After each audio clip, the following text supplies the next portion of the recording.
자, 여러분들 반갑습니다. 이현상입니다. 네. 자, 7월 21일 금요일장 장 끝나고 시장 얘기 좀 드리도록 하겠습니다. 이 영상은 제 유튜브 채널에서도 또 주식시장 통해서도 보실 수 있습니다. 오늘 시장도 굉장히 변동이 컸죠. 목요일 미국 증시는 큰 폭으로 빠졌습니다. 테슬라, 넷플릭스가 거의 9%대 전후에 하락을 보였고요. 그거는 사실은 이유는 딱 한 가지입니다. 지난주에 뻐꾸기 주식에서 그런 얘기를 드렸는데, 지금 소위 이제 이유는 두 가지예요. 하나가 아니라 소위 그 메가캡들, 특히 이제 테슬라 같은 경우도 실적이 최근 주가 상승에 대한 어떤 눈높이를 못 맞췄다는 거잖아요. 뭐 엔비디아나 또 다른 주식들도 대부분 메가캡들 빠졌습니다. 그게 한 가지고, 또 하나는 또 하나는 그거예요. 이번에 그 나스닥 100 있지 않습니까? 나스닥 100 특별 변경, 그 리밸런싱이 있습니다. 이게 다음 주 월요일부터 적용이 되잖아요. 이거 보시게 되면 4.5% 넘는 주식의 합이 전체 비중 48%를 넘는 부분은 이제 리밸런싱 한다, 조절한다는 거잖아요. 그 영향입니다. 지금 잠깐만, 이거 제가 준비했나? 잠깐만요. 내일 뻐꾸기 주식에서는 제가 이거를 좀 공개해 드리도록 할 건데, 여기 있네요. 여기 보시게 되면 이거예요. 여기 보시면은 애플, 마이크로소프트, 알파벳, 아마존, 엔비디아, 그 다음에 메타, 테슬라 해갖고 여기 보시게 되면 지금 여기 이제 12%, 12.8, 뭐라고 4.5까지 이렇게 있지 않습니까? 테슬라까지. 그죠? 그래서 요거 7개 합이 지금 얼마냐면 55%예요. 그죠? 그래서 이걸 줄여야 된다는 거예요. 그래서 마치 실적에 대한 이런 우려감들, 또 기대치 못 미쳤던 그런 실망감이 테슬라 주가와 뭐 넷플릭스나 그리고 이외의 기술주들, 특히 이 소위 메가캡들 전반적으로 빠진 이유는 이것도 영향이 크다. 하지만 다음 주 되면 다시 채워 넣을 겁니다. 이건 그렇게 보시는 게 맞겠습니다. 자, 우리가 계속해서 골디락스 얘기를 계속해서 말씀을 드렸고, 지금 골디락스 장세는 계속 이어지고 있습니다. 물론 우리 시장에도 변동이 상당합니다. 오늘 아침에도 크게 빠졌다가 장중에 야, 이거는 밑으로 갈까 위로 갈까, 밑으로 가면 저가면서 들어오는 그런 그림이라고 그랬죠. 오늘 저는 아침에 개장 전에 오늘 시장은 전약 후 강이 나올 것이다 라는 얘기들. 전약 후 강이 뭡니까? 아침에 빠졌다가 낙폭을 줄이고 돌리는. 그래서 전형적으로 가장 좋은 그림은 이런 그림이죠.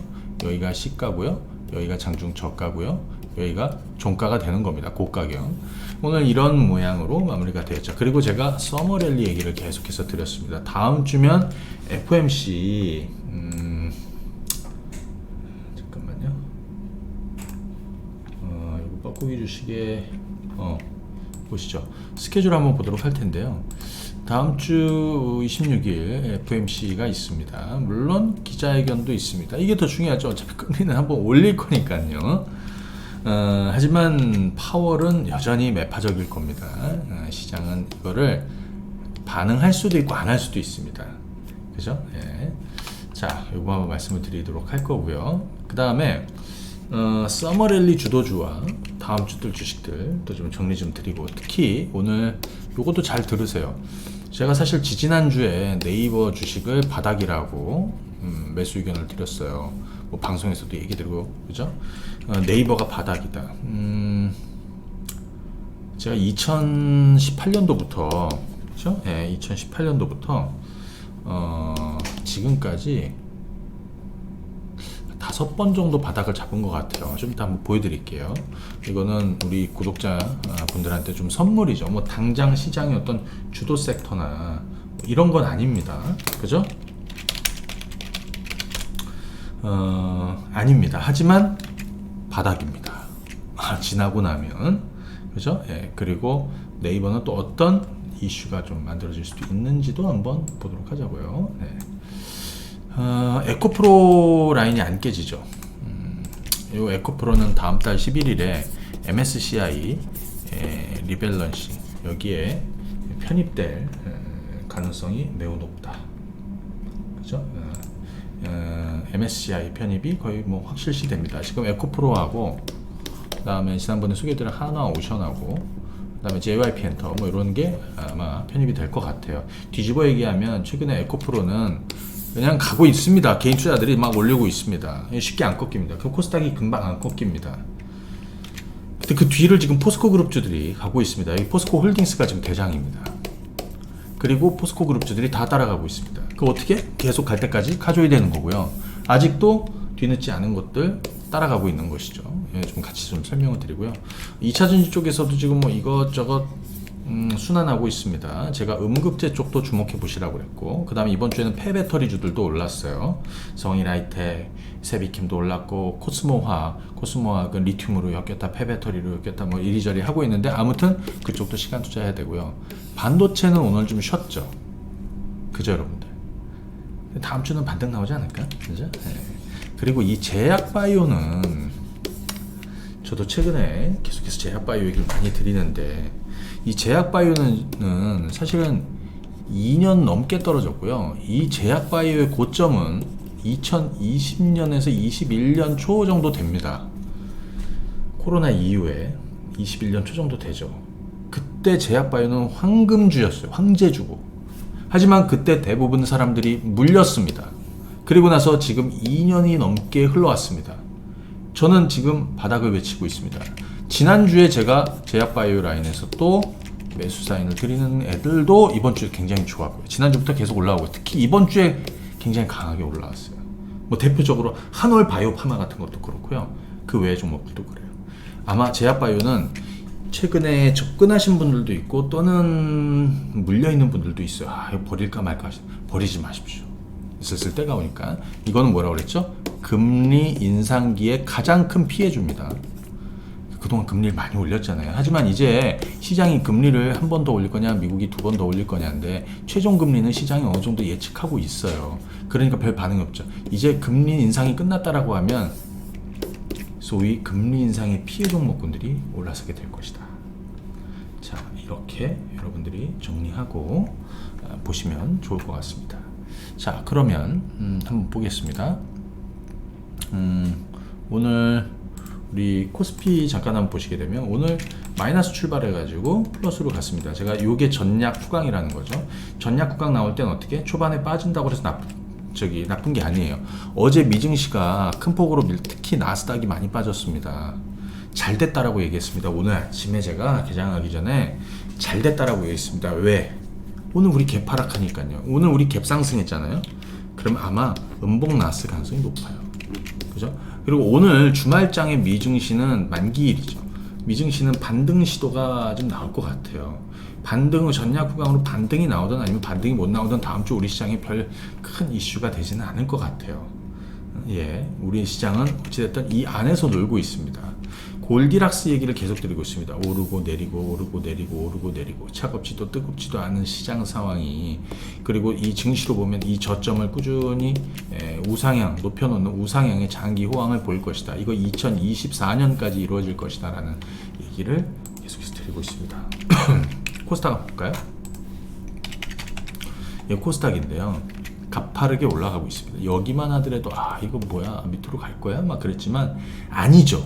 그죠? 그래서 요즘 시장은 끈질기게 물고 늘어져서 봐야 된다. 다만 오늘 시장에서도 많은 투자자들에게 조금 실망을 주는 게 있습니다. 왜? 가는 놈만 가. 에코프로하고 에코프로 BM, 그 다음에 포스코 홀딩스나 몇 가지 종목만 강하고, 그 외 종목군들은, 그래서 오늘도 하락 종목 수가 굉장히 많죠. 한 1700개 조금 안 되는 것 같아요. 이러면 시장 지수가 오른다고 그래서, 물론 코스피는요, 여러분들 이거 한번 보실래요? 그리고 이번 주에 우리 수급박스 올라갑니다. 예, 수급박스 강의 올라갑니다. 일요일에 올라갑니다. 이거 강의 못 보신 분들, 자 잠깐만요. 지난주에 강의 못 보신 분들 있잖아요.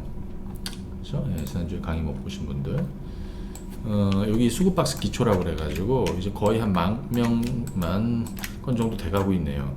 예, 꼭 관심 있게 좀 보시기 바랍니다. 특히 시장이 돌아서고, 시장이 바닥을 치고, 시장이 상승하고, 시장이 강세장이 만들어지고, 종목의 어떤 수급의 변화가 나타나고, 뭐 이런 강세장에서 굉장히 활용도가 높고요. 예, 지난번에 1강 했으니까 이번 주 일요일에는 2강 올라갑니다. 네. 자, 그 다음에 오늘 우리 보시게 되면 거래소와 코스닥에서 잠깐 한번 간단히 한번 보시겠습니다. 지금 코스피는 시총 상위 종목군들 중에서 삼성전자하고 SK하이닉스, 그 다음에 LG에너지솔루션은 전략 후강으로 돌았어요. 그리고 시가총액 지금 몇 입니까? 지금 9위에 있는 포스코홀딩스가 엄청나게 뛰어올라오고 있습니다. 여기에 포스코 퓨처엠도 뛰어올라오고 있습니다. 그리고 제가 네이버 바닥이라고 얘기해드리고 있습니다. 우리 양은 블록으로 한번 찍어보면 이렇습니다. 자, LG에너지솔루션은 강했죠. 포스코홀딩스 볼까요? 포스코홀딩스. 실제로 이건 뭘 의미하냐면 외국인들이나 기관 투자자들은 별로 그렇게 크게 사들이진 않지만 개인 투자자들이 많이 사들인다는 거예요. 그죠? 개인 투자자들이 많이 사들이고 있다. 자, 이거 보시면 되겠고, 그 다음에 코스닥 한번 볼까요? 코스닥입니다. 자, 코스닥도 보시게 되면 에코프로하고 에코프로 BM 얘네들이 시가총액 1, 2위에서 지금 이제 37조, 30조입니다. 5%씩 올랐죠 오늘. 그리고 셀트리온 헬스케어도 바닥에서 올라가고 있죠. 포스코 DX 아직 꺼질 일 없죠. LNF는 이번 주에 제가 주초에 잘 잡았어요 우리가. 그리고 나서 LNF는 거래소로 이전한다라는 얘기가 있었는데 이걸 사측에서는 다시 재공시하겠다. 근데 부인하진 않았죠. 검토 중이라고. 그러면 제가 볼 때는 그 재공시하기는 시한까지 LNF도 상대적으로 강한 흐름을 유지할 가능성이 높다 이렇게 보입니다. 자, 그러면 시장은 랠리 중이고요. 잠깐만요.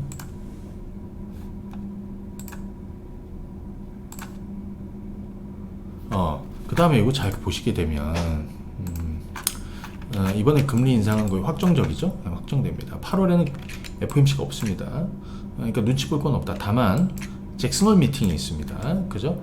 다만 이제 시장은 금리에서는 좀 자유롭다. 왜? 한번 올리고 동결할 가능성이 높으니까요. 지금 보시게 되면 금리 패스는 이렇습니다. 얘들은 올해 2번 올려야 된다고 자꾸 떠들지만 시장은 그렇게 바라보지 않고 있어요. 그죠? 실제로 어떤 거냐면 지금 미국의 개인 투자자들하고 기관 투자자들하고는 완전 달라지고 있습니다. 개인 투자들 주식 비중은 계속 늘려가고 있고 기관 투자자들은 아직 역대 저점입니다. 얘들은 아직도 경기 침체가 올 거라고 보고 있는 거예요. 왜? 장단기 금리 차를 가지고. 그것이 아직은 그죠? 경기 침체가 올 수 있는 거예요. 그래서 2분기에 온다, 3분기에 온다, 이제는 또 4분기에 온다라고 좀 얘기하고 있습니다. 최근에 미국채 10년물이 4% 찍었었죠. 그럼에도 증시가 요동치지 않고 상승세를 계속 이어가고 있다. 이거는 최종 금리가 어느 정도 좀 정해져 있는 상황이고 경기 침체에 대한 이런 우려감이나 이런 것도 크지 않다는 거예요. 자, 금리는 한번 올릴 거고 그 이후에 계속 동결할 겁니다. 동결 구간에선 시장의 흐름이 나쁘지 않았다는 것도 감안해서 보시면 되겠고요. 자, 여기 나오네요. 이거는 내일 제가 뽀고기 주식에서도 보여드릴 건데 이거 한번 봐두십시오.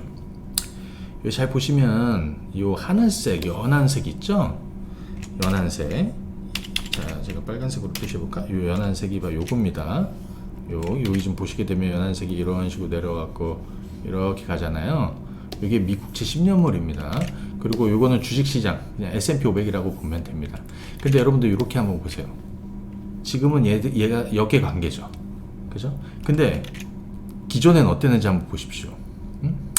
미국채, 여기가 1.5부터 해서 2.5, 3, 4, 4% 여기거든요. 그러면 지금 4%를 최근에 찍었다는 거예요. 그리고 지금 4% 아래로 내려오고 있다는 거잖아요. 이건 거꾸로 보시는 거예요. 자, 근데 재미나는 걸 제가 설명드리는 건 뭐냐면 기존에는 이 국채 금리가 4% 금리가 막 올라가면 증시가 같이 빠졌다는 거예요. 그죠? 여러분들 어때? 동행하죠? 같이 동행하지 않습니까? 그리고 금리가 4% 찍고 다시 이렇게 막 빠지는 거죠. 그죠? 빠지는 거죠. 여기는 이제 거꾸로 1, 2 이런 식으로 해놓은 거니까요. 그럼 증시도 이렇게 같이 반등을 나왔다는 거예요. 근데 최근에 보시면은 국채금리가 이렇게 빠진다.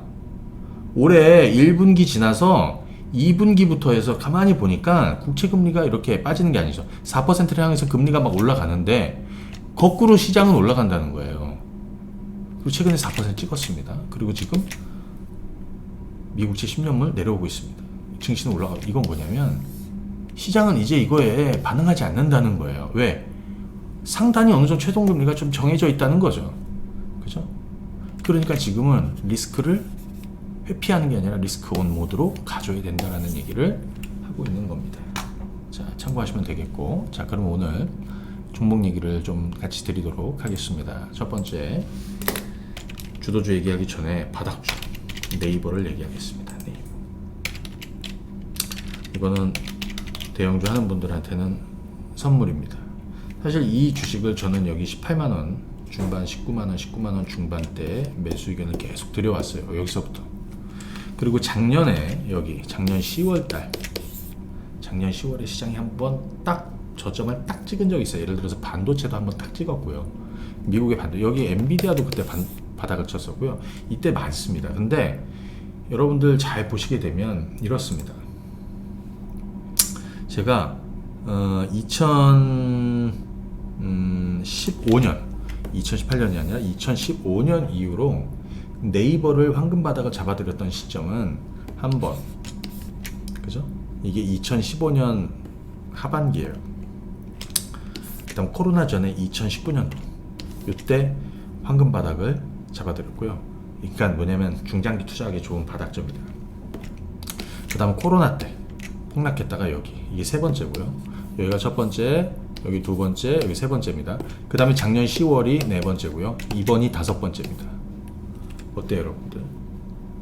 저는 그동안에 그리고 네이버 같은 경우에는 사실 실적만 놓고 본다면 1.2 그러니까 지금 시가총액은 33조예요. 그죠? 예. 그리고 사실 실적만 한번 놓고 보면은 이렇습니다. 얘는 보통 2020년 코로나 때는 소위 언택주로 이제 올랐고요. 실적은 인간 영업이익은 거의 1.2에서 1.3조 정도 돼요. 근데 이제 올해부터는 그 뚜껑이 열리는 거라고 봅니다. 실적의 뚜껑이 올해부터 열린다. 그 다음에 또 하나 모멘텀은 뭐냐면 이 주식은 그 소위 이제 이런 성장주들은 사실 금리하고도 연계가 돼 있어요. 그죠? 그리고 금리를 가파르게 올리는 시점에서 네이버, 카카오 이런 애들은 장기간 떨어졌죠. 그렇지 않습니까? 장기간 떨어졌습니다. 그리고 이제는 그 막바지에 와 있습니다. 또 하나 AI, 네이버도 AI가 이슈가 될 수 있다. 그죠? 다음 달인가요? 하이퍼 클로바 X, 그죠? 이게 특히 이 네이버의 AI 사업 부분이 사실은 시장에서 좀 기대치가 있고 한데, 그죠?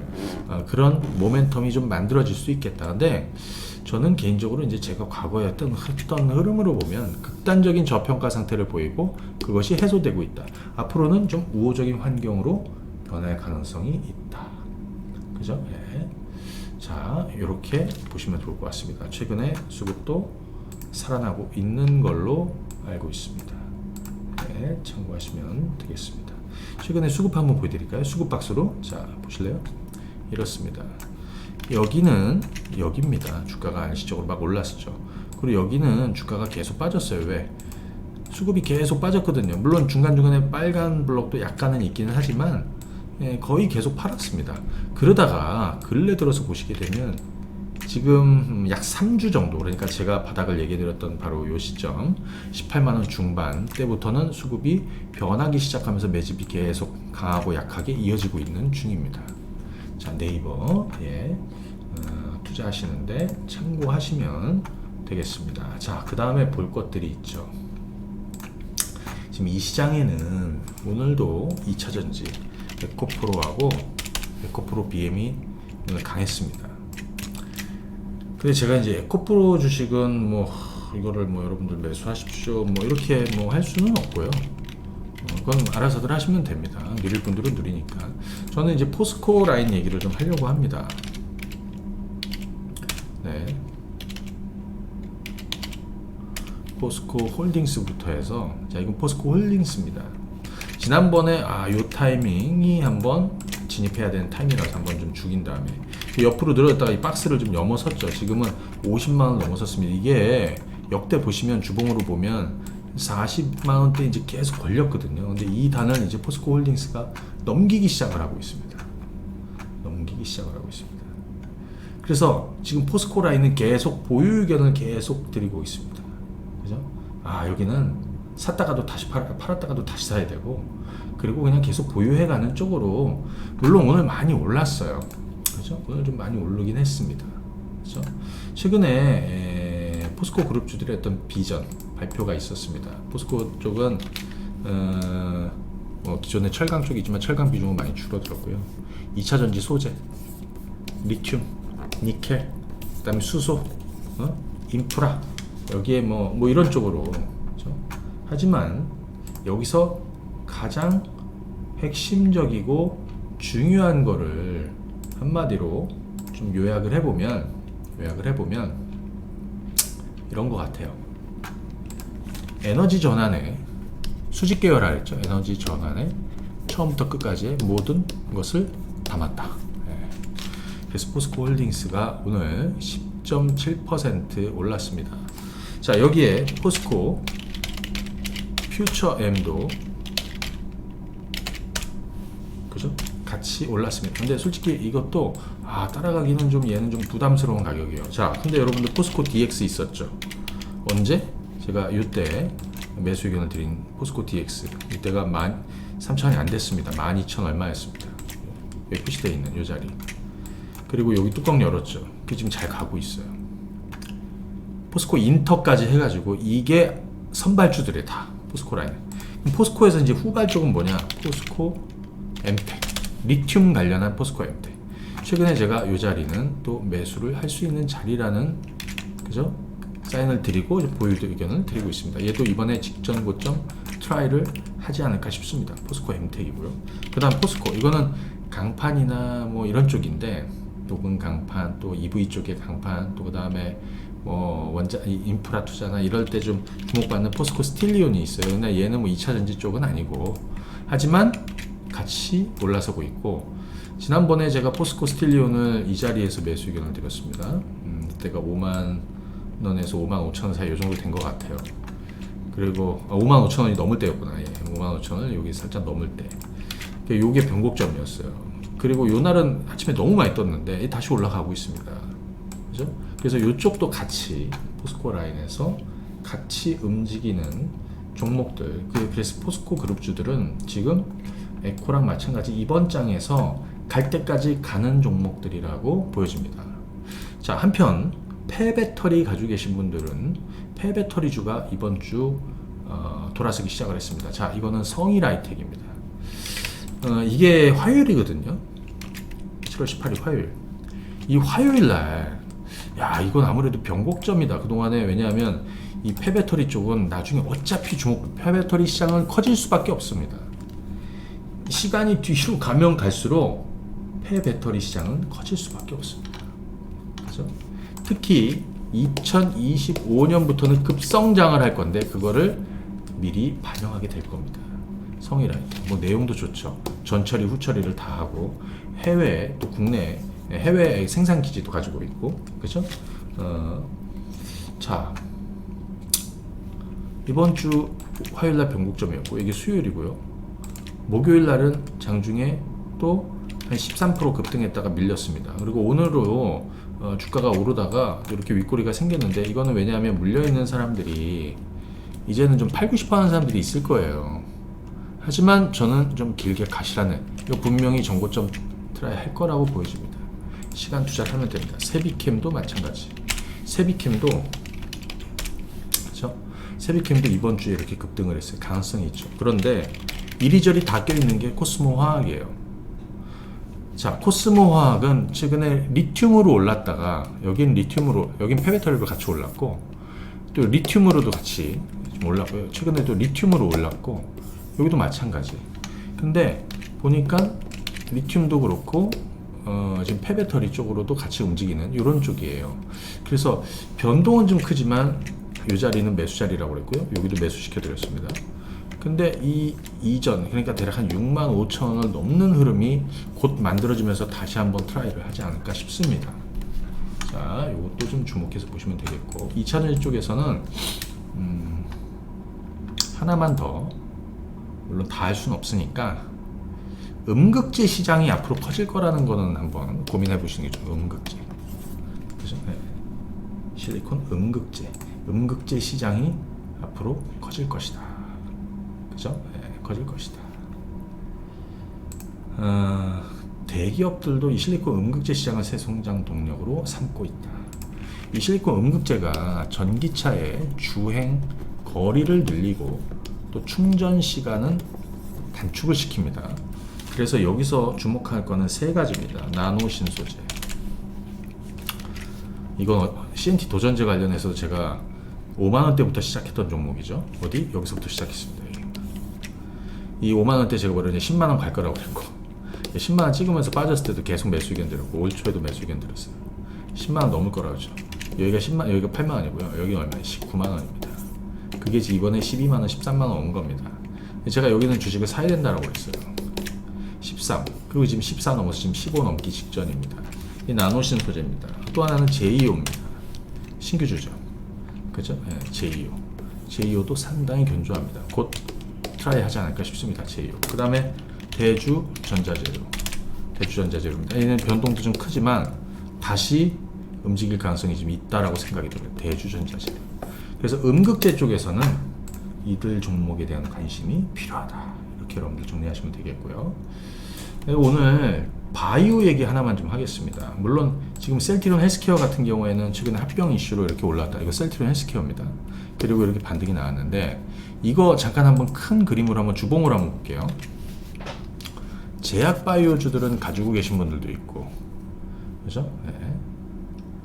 2년 죽였습니다. 여기 2017년도에 크게 올랐다가 2년 죽였고요. 2020년도에 크게 폭등했다가 2년 죽였습니다. 대표적으로 얘기하는 거지만 2년 이상 죽였습니다. 대표적으로 얘기하는 거지만 대부분 제약 바이오주들 다 마찬가지입니다. 그죠? 다 마찬가지입니다. 그죠? 물론 최근에 이 라인에서는 당뇨 관련한 종목은 조금 예외적이에요. 당뇨 관련해서 여러 가지 종목도 있죠. 그죠? 네. 근데 아무튼 이 제약 바이오 라인에서 그동안에 많이 죽였던 종목들이 돌아서고 있다. 얘도 마찬가지고요. 시간 할애를 하셔야 되겠고, 뭐 대형주니까요. 시가총액 3위 아닙니까? 코스닥에서는. 한올 바이오파마 같은 것도 한번 보겠습니다.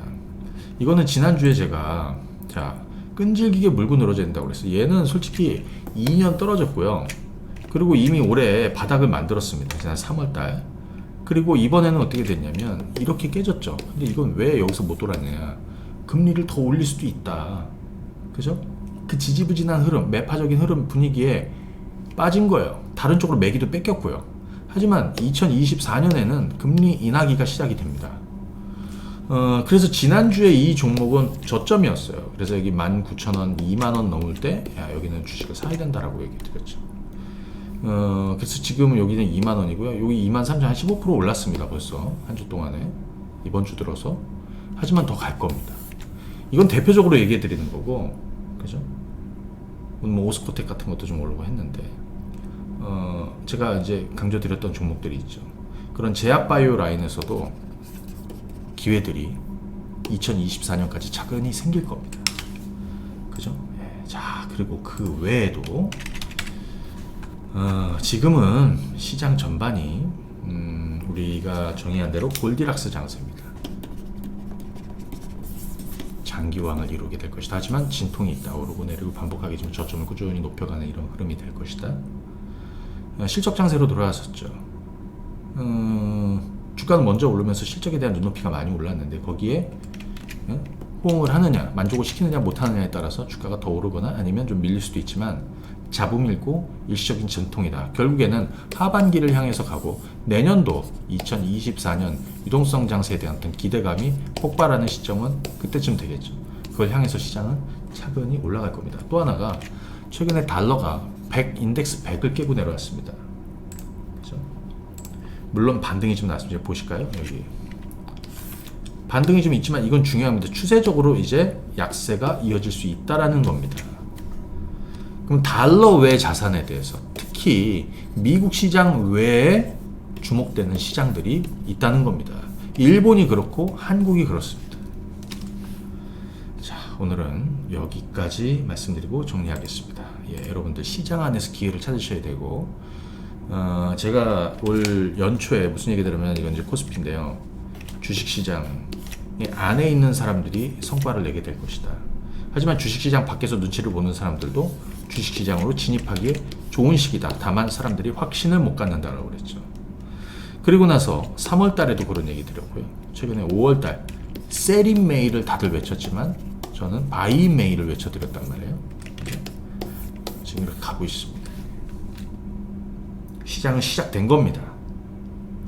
잡음과 진통은 있지만 차분히 가시고 기회를 시장 안에서 찾으시면 되겠습니다. 자, 오늘은 여기까지 하겠습니다. 감사합니다.